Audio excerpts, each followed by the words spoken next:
Hi everyone, it's Gina Minardi, host of Spaces Between and therapist for over the last decade. This show is dedicated to exploring our inner landscapes, states of consciousness, and healing intergenerational trauma. I have an ever-expanding curiosity about how we can find a deeper connection with ourselves, the universe, and each other. Spaces Between explores the sacred that lives within you and is not separate from you, acknowledging the awareness, power, and knowing that we all contain. Conversations aim to illuminate and inspire in our everyday life. You might laugh, cry, and smile at the absurdity, pain, and beauty of being alive. Thank you so much for being here. Hello, everyone, and welcome back to Spaces Between. I'm your host, Gina Minardi, and I'm so deeply honored to share the conversation that I had with Rebecca Campbell, who is an international best-selling author, mystic, and spiritual teacher who founded the Inner Mystery Temple School. Rebecca and I dive into her latest book, Your Soul Had a Dream, Your Life Is It. And we discuss our personal initiatic experiences of becoming a mother, along with healing the mother line and mystical awakening.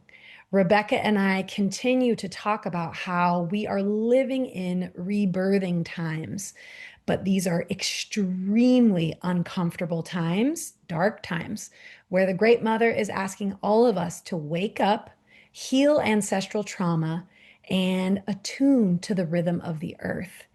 This conversation is truly a space of deep healing, sacred reconnection, and navigating the birth of a new humanity. I hope you enjoy this conversation as much as I did. Thank you so much for joining.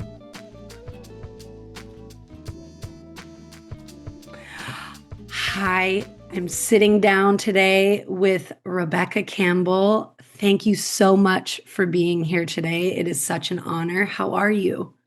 Oh, I'm doing pretty well, Gina. Yeah, it's I'm just back from a week of holidays and it's been warm here in Glastonbury in the UK, which it not always is. I know it normally is where you are, but Yeah, we've been on a streak of some warm weather in Ojai, so that's wonderful. I Mm. just have to say, as I'm feeling the energy in me, I'm truly I've started reading your books years ago, and Rise, Sister Rise was one of the first. And I'm just going to give this little anecdote before we jump into Mm. all of the questions that I have. But I was driving to go snowboarding with my partner, and I was listening to it on audiobook, and the whole time I was just feeling this pulse in my system where I was like, yes, the reclamation of the feminine and the feminine Mm. rising. And at one point, my boyfriend, he was asleep and he wakes up and he goes, rise, sister, rise. Yes. And I just, so the fact that you're sitting down with me today on Spaces Between, I'm elated. So thank you again for being here. And I really feel like that book was the beginning of me jumping into really diving into feminine wounding and the feminine rising and the reconnection with the Great Mother. So, Mm. again, gratitude for that book. And now I want to jump into this conversation. I really want to focus on your most recent book, which is Your Soul Had a Dream and Your Life Is It, because wow, what a transmission. I mean, reading that, and I didn't know that I was going to share this, but I'm going to. Mm. Coming out of a really big ayahuasca ceremony, which Mm. the theme of that ceremony was truly matrilineal healing, you Mm. know, the landing in the depths of our soul and these, as you talked about in the book, how we go through deaths and births and in it both a literal and metaphorical way. And Mm. so I just wanted to read this quote from your book and then have you sort of go from here, which is the purpose of life is to welcome more and more of our soul here. Each time we descend and ascend, each time we change, we allow life to open us and stretch us. Each time we grieve, we're given this opportunity. So I would love, I mean, I know that was a lot. I just was talking about, healing the mother line, which we can jump into later. But just, I think it was so potent, this discussion of, I think in the spiritual world, we're really living in this space of everyone talks about ascending and these big, moments versus really the humanness of when we do go through the dark nights and Mm. descend into the spaces where there could be loss or disease. Even for me, birth and motherhood was, in some ways, it was a deep initiatic descent. So I guess I just want to open up the floor. I know there was so much Mm. there, Mm. but yeah, how that really came to be for you, Mm. yeah. Well, yeah, I mean, Rise Sister Rise was a book that came to me and through me when I first visited Glastonbury, the Chalice Well here. I live here in Glastonbury now, and I'm from Australia originally, lived in London 15 years before that. But I was like, it felt like I was like picked up and placed here. And this town is one that is in deep reverence to the goddess. It's in the UK, and so it is, is Celtic lands. But yeah, it was really this land that really started speaking to me and through me when Rise Sister Rise came. And I wrote Your Soul Had a Dream, Your Life Is It years later, but it happened just before I got picked up and placed here to live here. And I've been living here for 7 years, maybe slightly more, pretty much 7 years now. And it has been a huge initiatory journey being here. I've become a mum twice over since living here. I've lost a baby as well. And yeah, it is a place of great mother healing for sure, and great mother reconnection, and whoa, so complex. And I think that how old is your child or kids? Yeah, 2.5. 2.5, Yeah. right, yeah, Yeah. so your baby is about the same age, the same age as my second. Mm. So, yeah, so that would have been post-COVID, but still in the aftermath of COVID, and yeah, and just these extreme times that we're living in. And for me, as you know, the book begins with this initiatory experience I had in my kirtan teacher training, where I really descended into the center of the earth. It was like a plant medicine journey, but I was fully sober. I would say that the journey was triggered by gosh, I would say it was the chanting day after day after day, but it was the Shakti. The moment I stepped into the center of the circle, which is how the book begins, I knew something was going to happen. And I experienced it was like a spiritual experience of what I would end up going through over the next 7 years. So I always say, okay, everyone's spiritual journey is completely different, and the awakening experience never ends. When we have big awakening experiences, as in, like, especially if they're kind of like instantaneous awakenings, right? They're the ones that need the biggest integration. And I'm sure with plant medicine, it's the same too. Big role. And so for me, having this experience that completely changed my life in an instant, I found myself in the arms of the Great Mother. I saw the what I refer to as the gates of life. So the pathway that souls enter and exit, and how it's all held by the breath. I experienced the Great Mother really taking all of us into her arms, and just like a mother does with her crying child, where if you, any mother or person who has experienced that, it brings up a lot within us when there is the child that is inconsolable.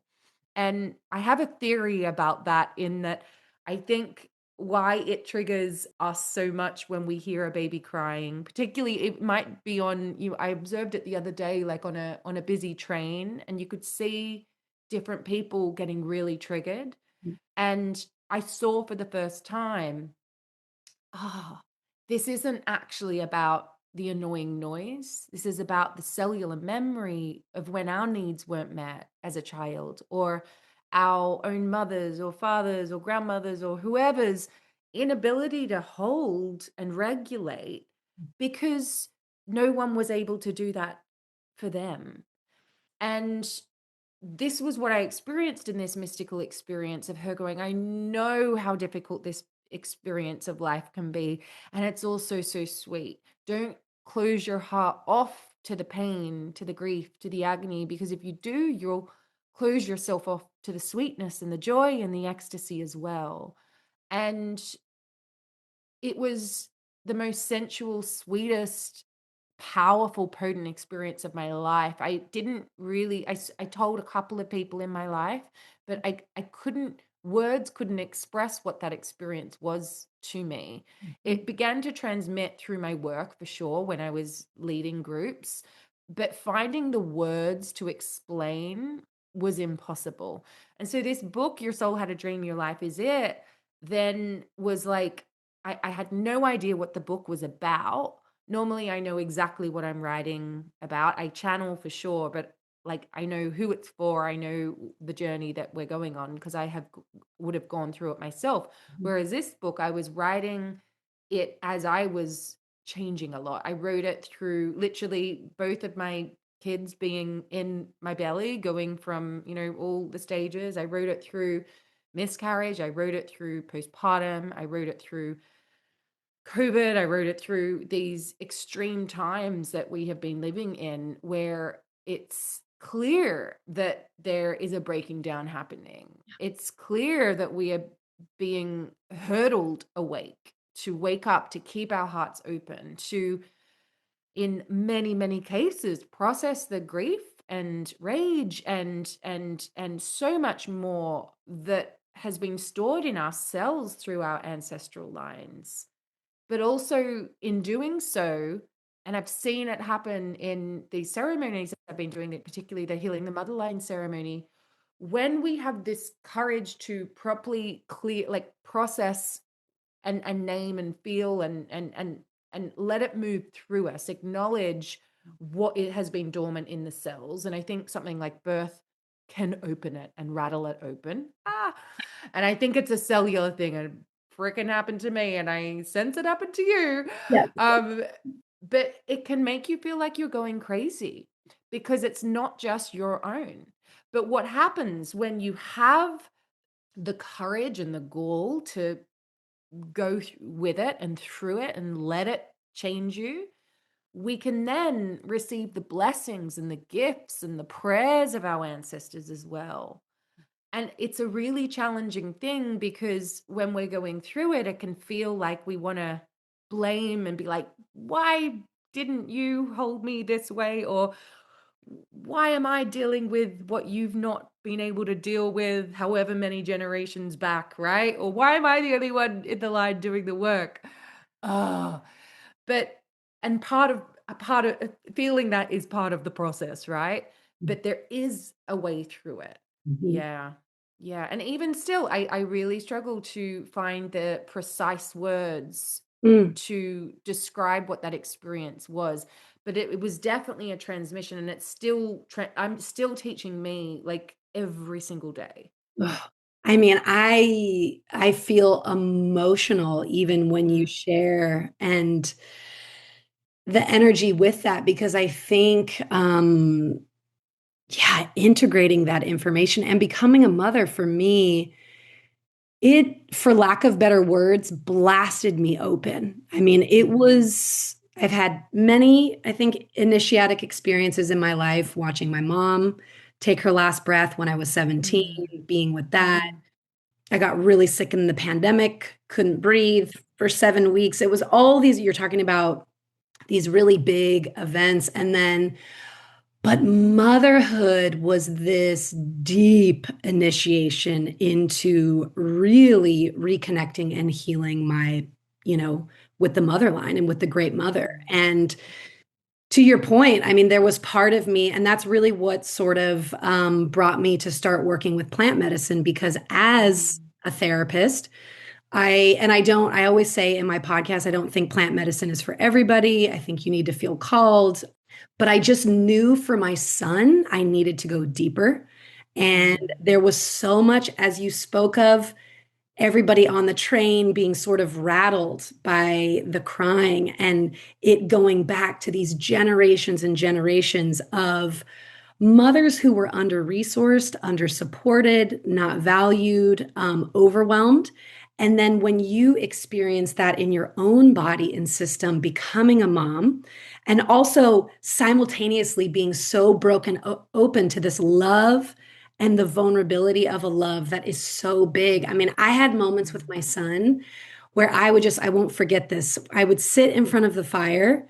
It was raining. It was raining for like the first 3 months of his life. And I would just sit and weep. And I almost didn't know. And I feel like I read this in your book. I mm, almost didn't know what to do with the magnitude of that love and the mm, magnitude of, you know, what I was feeling for all the children in the world and the intensity of mm, our times and genocide. And, I won't derail too much, but there was so much mm, coming up in my system that I knew I was like, okay, I've got to do the deep work. And mhm, your book, just really, as I was reading it, I went, whoa, because my last ayahuasca ceremony, that I'm still integrating that. I'm still integrating, mm. as talked about in the book, being held by, I believe you said it was the sort of the ancient, and it was like this collective consciousness of grandmothers or Yeah, mothers. ancient grandmothers, I call them, but yeah, they're Yeah. essentially it's if we track back through our female line Yeah. through our grandmothers, we'll find our way back to the original mother. So it's all of our ancestors, really. Yeah. Yeah. Yeah. And this work. So I guess, reading your book just also reminded me that there are other souls, Mm, really opening up to healing the mother line and mm, doing this deep work for the collective because it's so important right now, which, mm, again, I have so much that I want to cover with you. I want to be mindful in this hour together, mm, but yeah, I do want to speak to, we are living in incredibly, we are in a collective dark night of the soul. And you spoke of that in this, and, genocide, ecocide, global mm, warming, the patriarchy that is just so mm, gripped right now, authoritarianism rising. And I guess I did want to ask you, for people tuning in and listening, what are some ways, maybe versus like going and doing big, deep plant medicine mm, ceremonies, um, really connecting to and healing that relationship to? And you also speak of the archetype of the Great Mother and mm. that being different than our actual relationship with our biological mother. Yeah. So, if you could just kind of speak to healing that and also the archetype and maybe the Yeah, difference. yeah, for sure. Hmm. So yeah, I think that there's several parts to mother line. I think where we first go is, oh, my relationship with my mum. Either it's like a good relationship, a neutral relationship, or a really, really bad relationship, or she's not present, whether that's because we were adopted or because she's passed. And so it's very, very complex when we go to direct biological mother. Where this concept of the mother line comes from is each of us at a cellular level spent 5 months in the womb of our grandmother through our mother, right? And then she, her grandmother, and she, her grandmother, and she, her grandmother. And so that cellular memory is within us, right? And so this is what it means like when you track back your mother line, and you can do it if it's not just biological, because it doesn't have to be. And so for anyone who is adopted, like we can work with it from an archetype level or conceptually or biologically. And you can also work with your biological line, like healing, ancestral healing, regardless of whether you're in relationship, right? We know that we all came into this world through the portal of a body. And so that body is the mother in this respect. Now, I believe that what we are living in right now is, we spoke about rise sister rise just before, and the goddess, and the ancient mother, the ancient goddess. Now, two things have happened in the past 5,000 years of patriarchy. First of all, women have gone from being revered as goddesses, as literally like creators of life, to being kicked out of the garden. Shame is a tool of the patriarchy. We know these stories, right? And where the pressure of being young and perfect rather than beautiful. Birth is beautiful, death is beautiful, fall and winter are beautiful, but we've been like squashed into the seasons of spring and summer, right? Which is a little bit more masculine. So we've got that going on at the very same time. And this obviously, when I'm talking about feminine, I'm also talking about not just gender here, or gender identity. It's like the energies that are within us and within everything in our culture, right? So when we look at Earth as mother, right? The one who sustains us, this earth that does not need us to survive, but we need her. This earth that knows how to self-regulate, that knows how to thrive, actually. And I believe that we are being very brutally woken up to wake up to like do something. Like, are we going to thrive with her? Are we going to align with her? Or are we going to think that we are the ones who can conquer everything and we own everything, and that will be our demise, I believe. I believe that we are at this tipping point of the future of humanity, and how we react will influence how what happens to our species.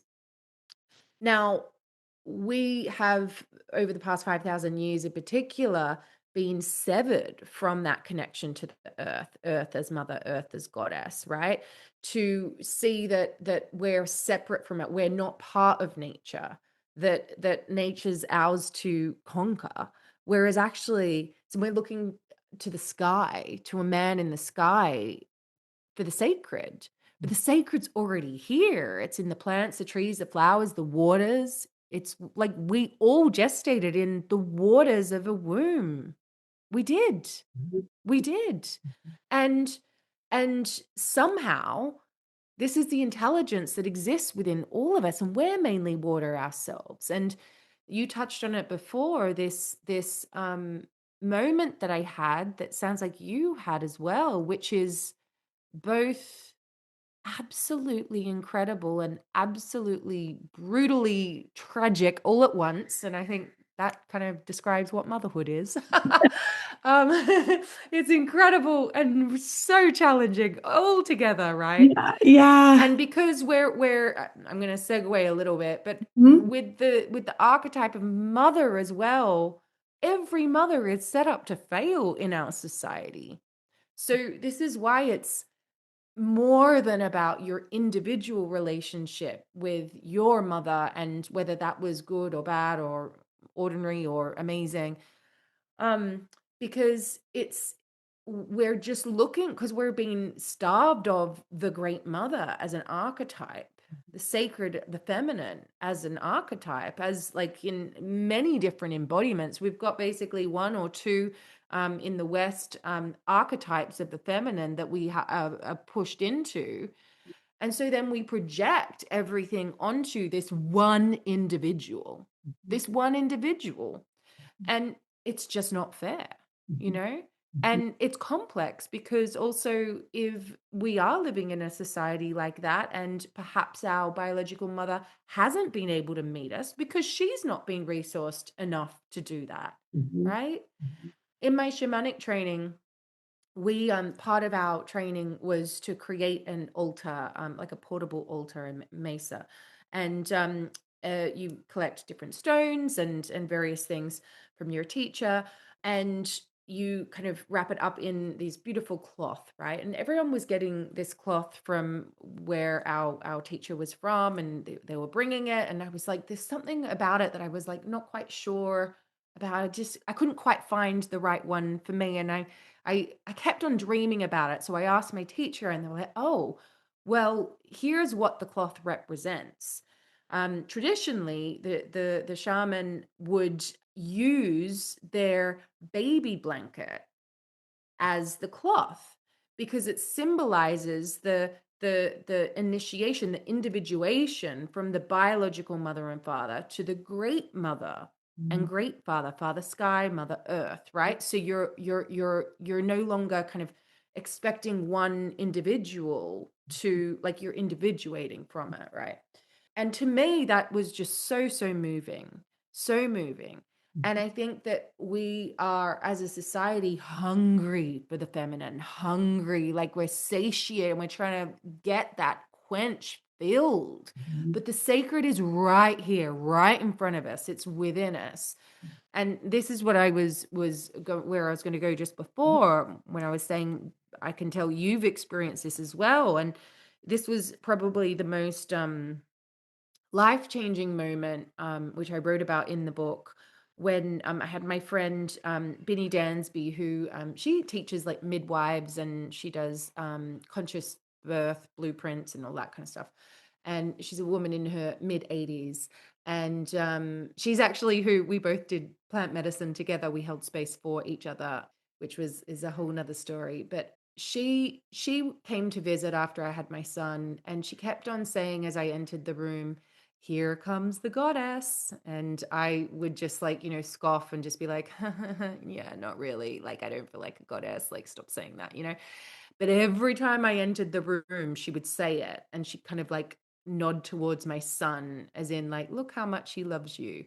And then she'd say it over and over and over again. And one morning, it was probably maybe like the 45th time that she said it, I remember the way that the light was coming in, and you can kind of see the little particles, and I kind of just slowed down enough, and I saw the way that my son was looking at me and the intensity of love that he had for me.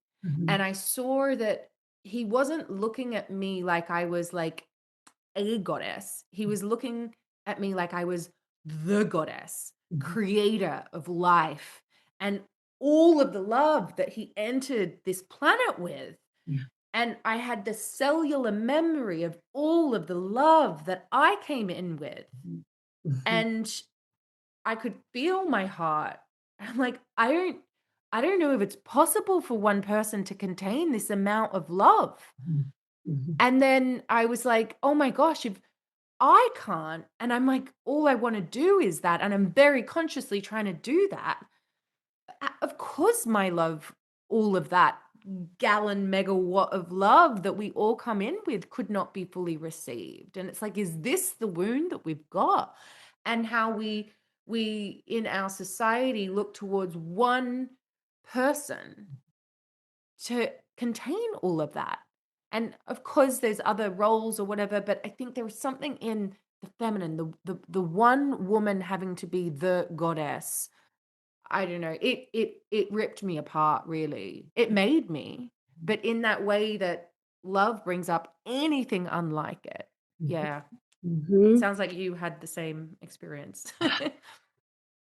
I mean, as I sit here and I'm like, oh, it was, I'm struggling with words because it's almost becoming a mother is almost, I mean, you articulate it so well, but it's almost an ineffable experience. And then for me, going into ceremony, and then in some ways, the the experience of being held by the great mother, and just how do I want to say this right now? I'm at a loss for words as I was listening to all of your, just to feel so held and know that I'm always being held, and even as I'm mothering my son. Because I think for me, when I became a mom, something that was very clear was, my mother's no longer physically here. And, Mm, my dad lives up in Santa Cruz. We don't have much family help. So we really, my mm, partner and I, for the first 4 to 5 months, it was just us. And mm, I think within that, again, I was trudging through this territory of traumatized mothers and under-resourced yeah, mothers. And you said it in the book, mothers in so many ways are set up to fail. And so again, the healing when I went into this last journey of knowing, as you said, you can go direct with God and mm, that we're always supported, and the bigness of that. And also, I don't want to say the simplicity, but I think this is really, we're in such a different space right now. And I have yeah. such big feelings about mothers. And Yeah. yeah. What I'm really feeling in what you're saying as well, and what I'm resonating with from my own experience is Mhm. that that cellular feeling that you have, like when when you've got the crying baby, or what, the cluster feeding through the night or whatever. For me, what I noticed was there was this like, I'm sure you're familiar with reparenting as a yeah. And Yeah. now I had no concept of that prior to this. I now understand. I'm sure you could teach me a lot about it, but I've delved into it myself. What I discovered was happening, and I wonder if this happens to every single mother, where based on my son's age, and it was particularly my son, my first, my second was easier. And I have heard this, I know that's not always the case, but I think it's mainly because of this. So I noticed that when my son was, I found it most difficult pre-2, because it was kind of pre-verbal. Yeah. So the things that the child as teacher was bringing up in me, and somatically, like it was somatically, it wasn't, there wasn't any thought to it, there wasn't a story attached to it, but I started experiencing memories of and I'm talking body emotion memories, not story memories, of the unhealed parts of me. And I'm not saying that like terrible things necessarily happened. Maybe I was left and the lights were off and I didn't know what that meant. Like that happens to all children. Yeah. So it doesn't necessarily need to make sense, but Mhm. it was the body memory of it. And I remember having this feeling like as my son was crying desperately, as babies do when they are working out how to digest, what this planet even is. I started feeling like I want my mum. I wonder if you had a similar. I know it's a different. Like there's another layer with you, with your mum not being here physically.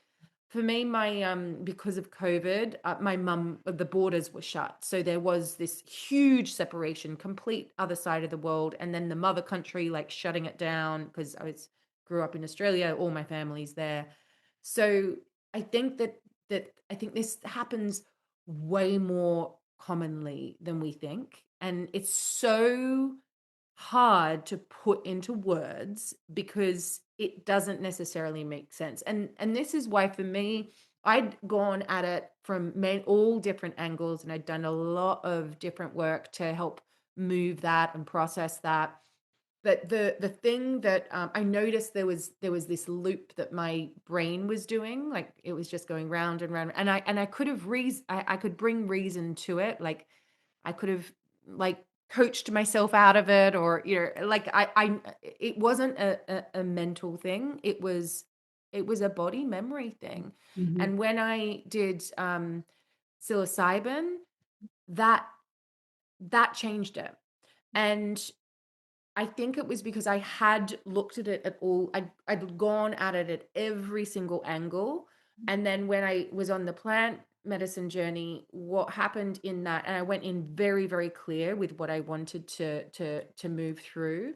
I think it was just my brain was able to rewire itself. It wasn't about the vision that I got because I've always been I've not needed plant medicine to have altered state experiences, but it Yeah. was about I think my nervous system being able to be at such a calm state for an extended period of time so my brain could rewire it. And it was like the final piece. But it's the hardest period I've ever been through because I was definitely also processing not just my own, it's like inherited stuff through the line, through the collective. And I think so many of us are doing that right now. hmm I think so many of us are doing that. And I think that I really feel like women are finally being honest about motherhood and really Right. speaking to the traumas and what has been stored in the body. And even what you were Mm, describing with this sort of the looping going on, that's really why I steered into the plant medicine work, because I almost felt like I needed to dislodge something from my body. And again, mm, and that regulation of the nervous system that you talk about, I listened to your ceremony actually and resonated so deeply with so many of the things that you said. And mm, that's really what I experienced was just, and the feeling, right? Your book talks a lot about we have to feel to heal. And mm, I really, there is, and again, doesn't have to be plant medicine, but getting into the soma, getting into the body, mm, really, mm, really feeling and moving through. And for me, with the last Aya journey, that piece, there was something you were talking about. And with my mom, well, I had a complete, my mother came through. And so, mm, and for her to speak to me from another realm, mm, and for me, healing that piece in me where, I always felt in the relationship with my brother and I that my brother, because my mom, I think, really, like so many women, really struggled with being in her own power and really loving herself and finding, so my brother was sort of, he was a bit toted up on this pedestal, and I always felt really second best, not good enough. mm, So within this ceremony, the healing of her coming through and speaking to me and mm, saying, Gina, like so many mothers, I just felt so overwhelmed. I was so under supported. And what I felt in my nervous system and the weeks and months and what I'm still, and the difference that's happening in my relationship with my son.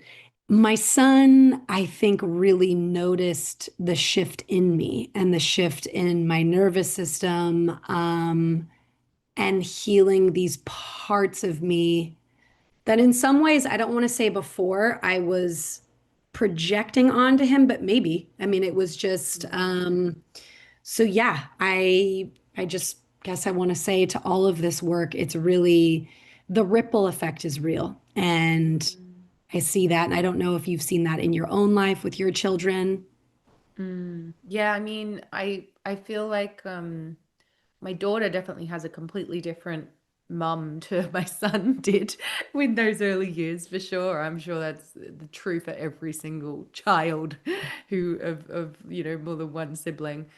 I think motherhood, particularly like we're talking about the awakening journey and like earlier stages of awakening where it's like the upward expansion and you call it ascension, which I've definitely experienced the more ecstatic highs and upward motion, but it felt like that was creating space, and then the physicality of birth for sure brought it more in. So it was like the two working together in a way.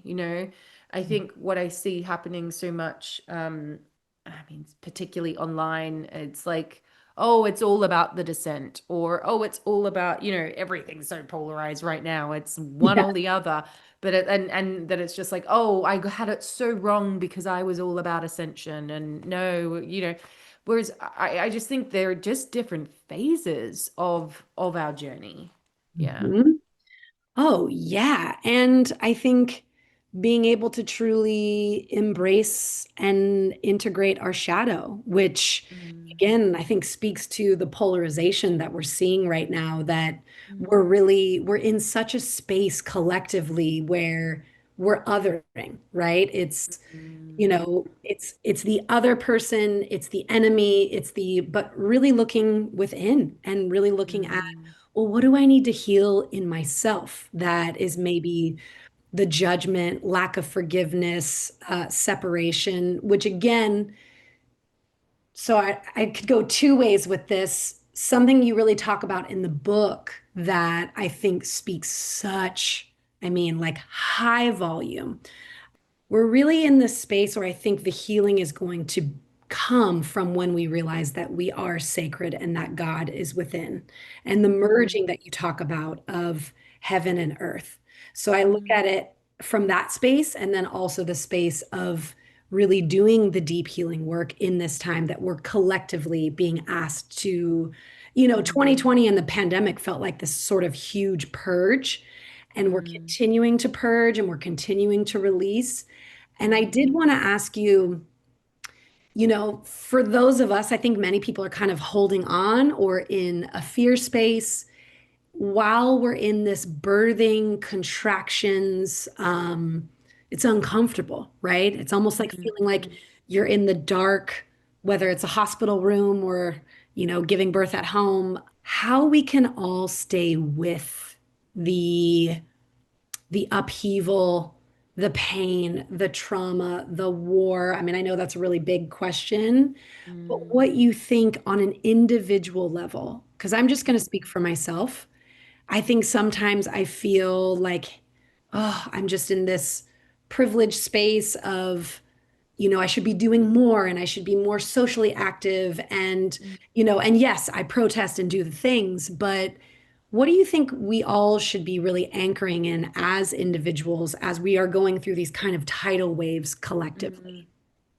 So I like to see us as being like a cell in a bigger organism, right? And first of all, I totally hear and resonate with what you're saying there, right? So this is kind of like what I've been living into myself big time.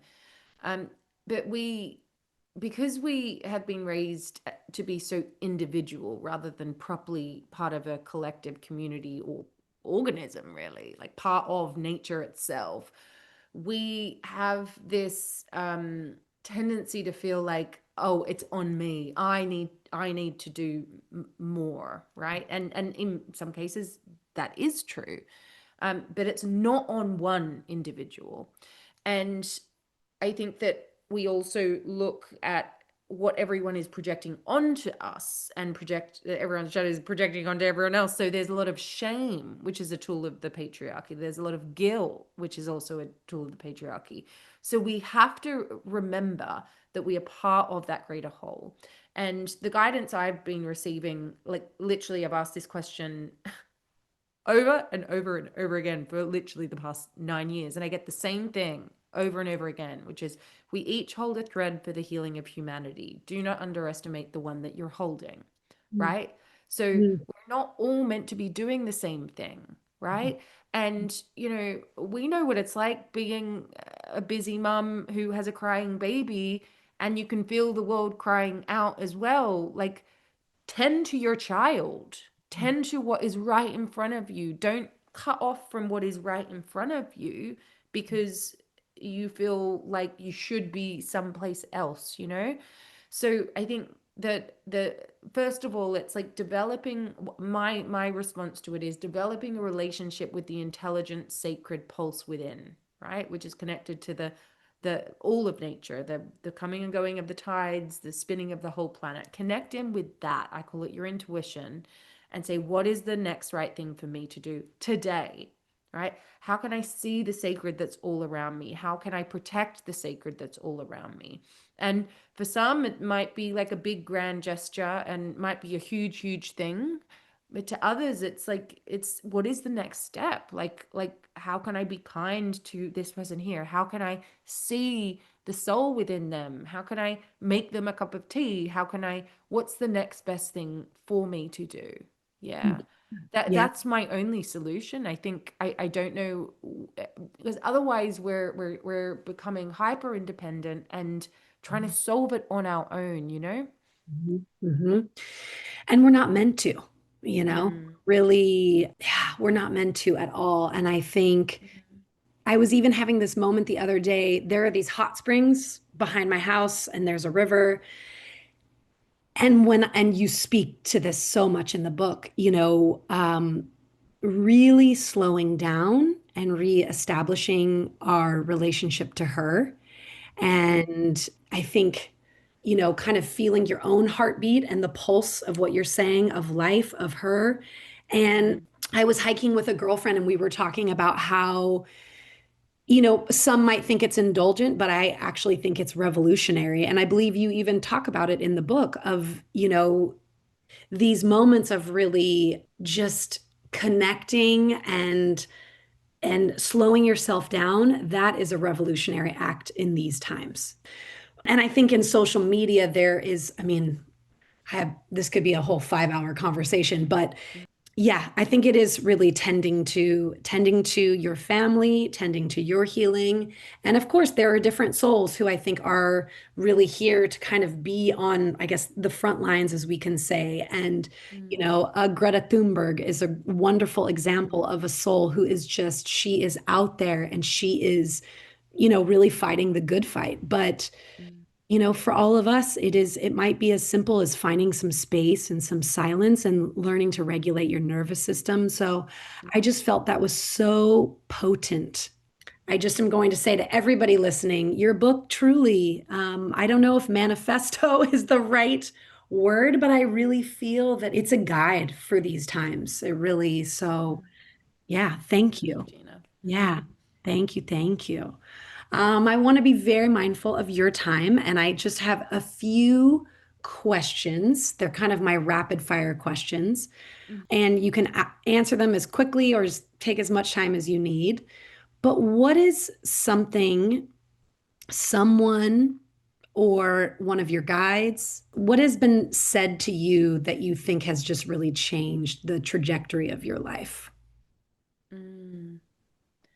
I think the biggest one was to relook at my relationship with fear and courage. So I think that I used to think that like if I felt afraid or like like I was resisting something that it was like I'm not ready.